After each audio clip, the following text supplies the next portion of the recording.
आज मैं आप लोगों के साथ अपना एक बहुत ही फ़ेवरेट मॉडल शेयर करने जा रहा हूँ, जो मैं डेली बेसिस पे ट्रेड करता हूँ एंड इसमें मुझे काफ़ी अच्छा आरआर भी मिल जाता है, मतलब काफ़ी अच्छा रिस्क रिवॉर्ड रेशियो भी मिल जाता है एंड इसका विन रेट भी काफ़ी ज़्यादा है, राइट? मॉडल आपके सामने है कि पहले हम क्या करते हैं कि हम एक हायर टाइम फ्रेम की लिक्विडिटी देखते हैं, राइट? यहाँ पे हमारे पास एक हायर टाइम फ्रेम की लिक्विडिटी थी या प्रीवियस सेशन हाई या प्रीवियस डे हाई या प्रीवियस वीक हाई, राइट? या पॉइंट ऑफ इंटरेस्ट, राइट? वो जैसे हमारे पास यहाँ पे टच हो जाता है, इसको यहाँ पे मैं पॉइंट ऑफ इंटरेस्ट कह देता हूँ, right? Okay, point of interest इसको कह देते हैं। अब ये प्रीवियस वीक हाई भी हो सकता है, प्रीवियस डे हाई भी हो सकता है, प्रीवियस सेशन हाई भी हो सकता है, या कोई ऑर्डर ब्लॉक कुछ भी हो सकता है, राइट? पॉइंट ऑफ इंटरेस्ट में ये सारे आ जाते हैं। तो जब भी हमारे पास मार्केट यहाँ पे टच कर देता है किसी भी पॉइंट ऑफ इंटरेस्ट पे, तो हम लोअर टाइम फ्रेम में मार्केट स्ट्रक्चर शिफ्ट को देखते हैं, यहाँ पे बाय साइड लिक्विडिटी को देखते हैं और आईएफवीजी को देखते हैं। अब आईएफवीजी क्या होता है, ऑलरेडी इस पे मैंने वीडियो बनाई है। आईएफवीजी का बेसिक मतलब ये है कि जब भी मार्केट आपके पास एक फेयर वैल्यू गैप बनाता है और उसको मार्केट तोड़ देता है, राइट, तो ये हमारे पास इनवर्स फेयर वैल्यू गैप बन जाता है। तो मार्केट जब मार्केट स्ट्रक्चर शिफ्ट के बाद इस पर टैप करेगा, तो यहाँ पे हमारी एंट्री एग्जीक्यूट होगी और ये काफ़ी हाई प्रोबेबिलिटी होती है। उसके बाद जब मार्केट अपना जो स्ट्रक्चर है वो डाउन बेरिश कंटिन्यू करता है, तो वहाँ पे जब आपके पास एफवीजी बनता है, तो वहाँ पे भी आप अपनी मल्टीपल एंट्रीज कर सकते हैं till sell side liquidity, right? मतलब जो आपके पास यहाँ पे सेल साइड लिक्विडिटी होगी या कोई पॉइंट ऑफ इंटरेस्ट होगा, इसको भी हम पॉइंट ऑफ इंटरेस्ट कह देते हैं, यहाँ तक आप अपना ट्रेड फिर कंटिन्यू कर सकते हैं, राइट? आप इस तरह अपनी एंट्रीज लगा सकते हैं। अब इस पे मैंने आज गोल्ड में एक ट्रेड एग्जीक्यूट किया था, जो मैं आप लोगों के सामने एक्सप्लेन कर देता हूँ। आज 12 फेब है, राइट? और आज ही हमने इसमें ये ट्रेड लिया था, राइट? अब इसका फुल ब्रेकडाउन मैं आप लोगों के सामने करता हूँ कि मैं यहाँ तक आया कैसे, मतलब ये सारी चीज़ें, ये सारी एग्जीक्यूशन कैसे हुई। पहले मैं आया वन डे टाइम फ्रेम में, राइट? डेली टाइम फ्रेम में हमने देखा कि हमारा डायरेक्शन किस साइड पे।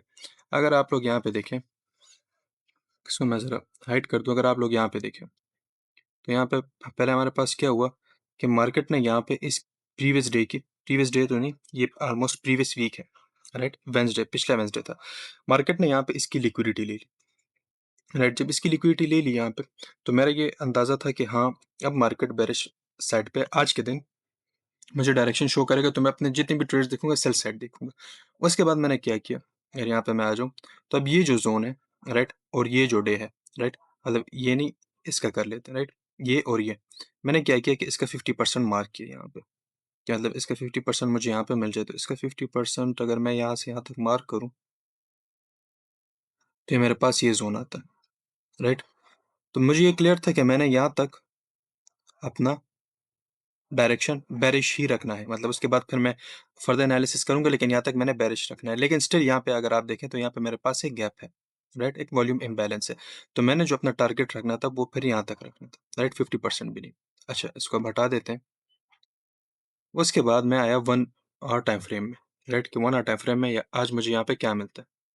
सी मैं वन आवर टाइम फ्रेम में आया, तो आप यहाँ पे देख सकते हैं कि वन आवर टाइम फ्रेम में यहाँ पे मेरे पास ये आज के दिन का एशिया हाई है, राइट? ये एशिया हाई और ये एशिया लो, राइट? उसके बाद I went to 15 minute time frame, और यहाँ पे मैं चेक कर रहा था कि मुझे कोई एंट्री, कोई सेटअप मिल जाए। अब यहाँ पे मार्केट ने क्या किया कि 15 मिनट में भी एंड वन आवर में भी मार्केट ने क्या किया, जो एशिया हाई था, जैसे ही लंदन स्टार्ट हुआ, राइट, लंदन ने एशिया हाई यहाँ पे स्वीप कर दिया, इसको ले लिया। तो ये हमारे पास क्या हुआ है, पॉइंट ऑफ इंटरेस्ट हो गया, राइट? पॉइंट ऑफ इंटरेस्ट मैंने आपका कि कोई लिक्विडिटी जोन हो सकता है, कोई लिक्विडिटी पूल हो सकता है, आपका कोई ऑर्डर ब्लॉक है, फिजी कुछ भी हो सकता है, लेकिन वो आपके डायरेक्शन के साथ कनेक्टेड हो। अब लेट्स सपोज, अब मुझे यहाँ पे ये पता है कि मैंने आज के दिन जस्ट सेल साइड ट्रेड्स देखनी है, तो अगर यहाँ पे नीचे की लिक्विडिटी मार्केट ले लेता है, तो उसमें मैं ट्रेड्स नहीं लूंगा, बिकॉज जो मेरा ओवरऑल डायरेक्शन है वो बेरिश है, तो मैं जस्ट बेरिश साइड के ही ट्रेड्स देखूंगा। मैं सिर्फ इस लिक्विडिटी पूल को देखूंगा, इस लिक्विडिटी पूल के साथ मेरा काम नहीं है, राइट? अगर यहाँ पे स्वीप हो जाता है, जो कुछ भी हो जाता है, लेकिन ये मेरे पास हाई प्रोबेबिलिटी नहीं, बिकॉज ये मेरे डायरेक्शन के साथ कनेक्टेड नहीं है, राइट? मेरा डायरेक्शन इसको फॉलो ही नहीं कर रहा। तो स्टिल आपको ट्रेड्स मिलते हैं, आपको मतलब जो आपके रिस्क रिवॉर्ड रेशो होते हैं, जो ट्रेड्स होते हैं, वो फुल हो जाते हैं, लेकिन स्टिल होता है क्या है, आपका विन रेट काफी ज्यादा गिर जाता है, और जो आपका रिस्क रिवॉर्ड रेशो वो भी काफी ज्यादा कम हो जाता है, बिकॉज वो आपकी लॉन्ग टर्म की डायरेक्शन ही नहीं होती। अच्छा, यहाँ पे क्या हुआ कि लंदन ने एशिया का हाई ले लिया, फिर मैं 1 मिनट टाइम फ्रेम में आया फॉर एंट्री। जैसे मैं 1 मिनट टाइम फ्रेम में आया, तो आप यहाँ पे देख सकते हैं कि यहाँ पे क्या हुआ, वही मॉडल जो हमने ऊपर अभी एक्सप्लेन किया, ये यही मॉडल अभी हमने यहाँ पे जो एक्सप्लेन किया, मैं आप लोगों को दिखाता हूँ। हुआ क्या कि यहाँ पे मार्केट ने क्या किया, मेरे पास जो बाय साइड लिक्विडिटी थी यहाँ, राइट? वो ले ली, क्लियर? लिक्विडिटी यहाँ पे ले ली। उसके बाद मार्केट स्ट्रक्चर शिफ्ट, राइट? ये आपके साथ मार्केट स्ट्रक्चर शिफ्ट हुआ। इसमें यहाँ पे सिल्वर में एसएमटी भी हुआ है, राइट? स्ट्रक्चर शिफ्ट हुआ एंड ये मेरे पास आईएफईजी, अगर इसको मैं यहाँ पे, मेरे पास आईएफईजी, अगर आप यहाँ पे देखें तो यहाँ पे मेरे पास एक फेयर वैल्यू गैप था। मार्केट ने क्या किया कि मार्केट ने इसको तोड़ दिया, राइट? मार्केट ने जैसे ही तोड़ा और यहाँ पे इसको रिस्पेक्ट दी, यहाँ पे मैंने अपना ट्रेड एग्जीक्यूट किया। अच्छा, मैंने अपना सेटअप यहाँ पे क्यों लगाया? मैंने यहाँ पे इसलिए लगाया बिकॉज़ यहाँ पे मैं मार्केट स्ट्रक्चर शिफ्ट का वेट कर रहा था। जैसे ही मार्केट स्ट्रक्चर शिफ्ट हुआ, फिर अगेन यहाँ पे इसने टाइप किया, यहाँ पे मैंने एंट्री एग्जीक्यूट की। जो मेरा स्टॉप लॉस था वो यहाँ पे था। अब ये ज़रा रिस्की स्टॉप लॉस है, राइट? यहाँ ये ज़रा रिस्की स्टॉप लॉस है, लेकिन ये आपको तब पता लगता है कि आप लोग जब मल्टीपल टाइम ट्रेड्स करते हैं, आपका अंदाज़ा एंड आपकी जो साइकोलॉजी वो क्लियर हो जाती है कि हाँ, मैंने इस सेटअप को late suppose 100 times, 2000 times, 1000 times इसको ट्रेड किया है। अब मुझे पता है कि मैंने इसको किस तरह मैनेज करना है। अच्छा, एज़ अ बिगिनर आप लोग क्या करेंगे कि आप लोग अपना स्टॉप लॉस यहाँ पे लगाएँगे, राइट? एज़ अ बिगिनर आप लोग अपना स्टॉप लॉस यहाँ पे लगाएँगे, लेकिन जब आप इसको मल्टीपल टाइम ट्रेड करेंगे, आपको क्लियर हो जाएगा कि आपने अपना स्टॉप लॉस फिर कितना छोटा करना है, राइट? पहले मैं अपना स्टॉप लॉस इस ज़ोन में लगाया था, राइट? इस ज़ोन पे, लेकिन फिर मैंने यहाँ पे कर दिया। जैसे ही मुझे ये मूव मिला, तो फिर मैंने यहाँ पे कर दिया, बिकॉज़ मुझे पता था कि अब इसने ऊपर नहीं जाना, अगर जाना है तो फिर उसमें मेरा इंटरेस्ट नहीं है। अच्छा, उसके बाद जो मेरा टारगेट था, मैंने अपना टारगेट ये लगाया। अब ये टारगेट मैंने क्यों लगाया? अगर आप यहाँ पे देखें, जो मेरा एक्चुअल टारगेट बनता है, वो ये ज़ोन बनता है। बिकॉज़ ये बाय साइड लिक्विडिटी है, हायर टाइम फ्रेम की, सेल साइड लिक्विडिटी है। लेकिन यहाँ पे क्या हुआ कि ऑलरेडी मुझे 1:8 मिल रहा है। अब यहाँ पे मेरे पास और लिक्विडिटी ज़ोन्स भी हैं। ये देखिए, ये मेरे पास एक और लिक्विडिटी ज़ोन भी है, राइट? ये मेरे पास एक और लिक्विडिटी ज़ोन भी है। तो मुझे ये था, इतना अंदाज़ा था कि मार्केट मेबी यहाँ से फिर लिक्विडिटी लेके ऊपर चला जाए। अब यहाँ पे देखिए, न्यूयॉर्क जब स्टार्ट हुआ तो मार्केट ने यही किया कि मार्केट ने यहाँ पे इसकी लिक्विडिटी लेके ऊपर मूव दे रहा है। तो मैंने अपने आप को सेफ साइड पे रखने के लिए, मतलब इंस्टेड ऑफ ये कि मैं अब यहाँ पे 2-3 आरआर के लिए अपने ये बाकी जो 8 आरआर है इसको खराब करूँ, मैंने क्या किया कि यहाँ पे मैंने जस्ट सेफ साइड पे यहीं पे अपना टारगेट लगाया था। अच्छा, अगेन मैं आपको इसका ब्रेकडाउन दे दूँ कि पहले हमने हायर टाइम फ्रेम को देखा, डेली टाइम फ्रेम को, अपने अपनी डायरेक्शन को फॉलो किया। फिर मैंने ये देखा कि अच्छा, आज का जो मेरा डायरेक्शन है वो तो बेरिश ही है, मैंने बेरिश ट्रेड्स ही लेने हैं, मैंने बुलिश साइड पे देखना ही नहीं है। लेकिन मैं बेरिश ट्रेड्स यहाँ तक लूँगा। मैंने ये जो ज़ोन मार्क किया था, यहाँ तक मैं अपने बेरिश ट्रेड्स ले सकता हूँ, राइट? मतलब जितने भी मुझे यहाँ पे स्ट्रक्चर मिलेंगे, मैं यहाँ तक अपने बेरिश ट्रेड ले सकता हूँ। लेकिन यहाँ पे मैंने जस्ट यही लिया था बिकॉज़ यहाँ पे बहुत ज़्यादा कंसोलिडेशन हो रही थी, तो इसी में मैं अपना ट्रेड देख रहा था। मैं मोस्टली करता क्या हूँ कि मैं जस्ट एक सेशन को ही ट्रेड करता हूँ, राइट? एंड मैं कोशिश ये करता हूँ कि मैं जब ट्रेड लूँ तो वो उसको मैं जस्ट विदिन 3-4 आवर्स या मैक्सिमम 5 आवर्स के अंदर क्लोज़ कर दूँ। तो अब जिस तरह इसकी मूवमेंट थी, तो मुझे ये क्लियर था कि इसको एट द एंड आना तो यही है, राइट? लेकिन यहाँ पे हमारे पास मल्टीपल पॉइंट ऑफ इंटरेस्ट अभी भी रहते हैं, जिसको मार्केट टैप करने के लिए फ्यूचर में आ सकता है। तो हमने क्या किया कि हमने यहीं पे अपना एक स्कैल्प किया, उसके बाद ही अगर मार्केट यहाँ पे हमें और अपॉर्च्युनिटीज़ देता है, तो उसको फिर बाद में ग्रैब करेंगे। अच्छा, फिर हमने कौन-सा मॉडल फ़ॉलो किया अपने यहाँ पे कि जैसे ही मार्केट ने यहाँ पे बाय साइड लिक्विडिटी ले ली, पहले यहाँ पे हुआ क्या? प्रीवियस सेशन की लिक्विडिटी ले ली हायर टाइम फ्रेम में, फिर लोअर टाइम फ्रेम में यहाँ पे मार्केट ने बाय साइड लिक्विडिटी ले ली, मार्केट स्ट्रक्चर शिफ्ट दे दिया और यहाँ पे मेरे पास आईएफवीजी। आईएफवीजी पे जैसे ही टाइप किया, मार्केट ने यहाँ पे हमें मूव दे दिया। अब मार्केट ने यहाँ पे भी एक ऑर्डर ब्लॉक बनाया हुआ है ऑलरेडी, राइट? ये आपके पास एक ऑर्डर ब्लॉक है, लेकिन ये हमारे पास एसएमटी है, राइट? बहुत से लोग कोशिश क्या करेंगे कि हम यहाँ पे बाय करें, बिकॉज़ उनको तो ऑर्डर ब्लॉक दिख रहा है यहाँ पे, राइट? बिकॉज़ मार्केट यहाँ पे क्या कह रहा है? अगर मैं आपको एक्सप्लेन करूँ, तो मार्केट ने यहाँ पे BOS break of structure, right? फिर यहाँ पे ब्रेक ऑफ स्ट्रक्चर।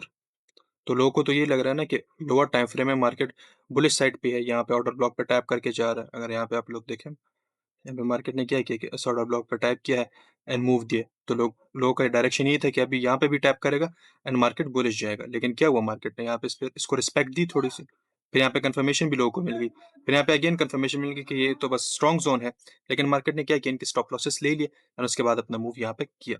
लेकिन हमें तो ये क्लियर था ना कि मार्केट, अगर हम हायर टाइम फ्रेम को हमने देख लिया, हमने अपने डेली को देख लिया, हमने अपने 15 मिनट 1 आवर को देख लिया, हमें पता है कि ये जो सब कुछ है, ये जस्ट ट्रैप है या एक टेम्परेरी बाइंग है, राइट? सेलिंग जो जो हमारा आज का डायरेक्शन है वो जस्ट बेरिश है, हमने जस्ट बेरिश ट्रेड्स को ही देखना है। तो फिर क्या हुआ कि जैसे ही हायर टाइम फ्रेम में लिक्विडिटी ले ली, यहाँ पे स्ट्रक्चर शिफ्ट एंड यहाँ तक हमारा टारगेट। तो हमने इस एसएमटी में खुद को ट्रैप ही नहीं किया, बिकॉज़ ये हमारे पास एक स्मार्ट मनी ट्रैप है। क्लियर? ये हमारे पास एक स्मार्ट मनी ट्रैप है। ये हमारे पास एक एक्चुअल बाइंग ज़ोन नहीं है।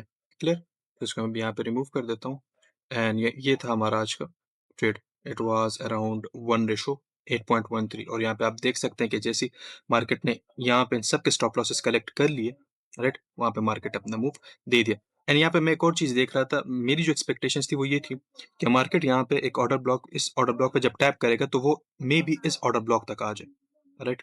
मेबी वो इस ऑर्डर ब्लॉक तक आ जाए। तो यहाँ पे मैं अगेन अपनी एक एंट्री प्लान कर सकता हूँ। जो मेरी एक्सपेक्टेशंस थी वो यही थी कि मे बी इस ऑर्डर ब्लॉक तक आ जाए। इस ऑर्डर ब्लॉक तक क्यों आए? इस एफवीजी से मैंने तो आपको एफवीजी से कहा है कि एफवीजी से भी आप ले सकते हैं। फिर मेरा जो स्टॉप लॉस है वो काफ़ी ज़्यादा बड़ा हो जाता है यहाँ पे।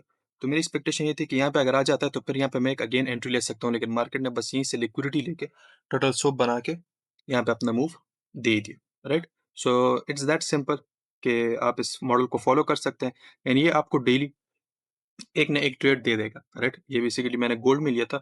आप चाहे किसी फॉरेक्स पेयर में यूज़ करते हैं, इंडिसेस में यूज़ करते हैं, फ्यूचर में यूज़ करते हैं, किसी में भी आप यूज़ करते हैं, ये आपको डेली एक ना एक अपॉर्च्युनिटी देगा। अगर आप इसको सही से फॉलो करते हैं, हायर टाइम फ्रेम के साथ इसको अलाइन करते हैं, जस्ट लोअर टाइम फ्रेम को देख के ये नहीं होगा।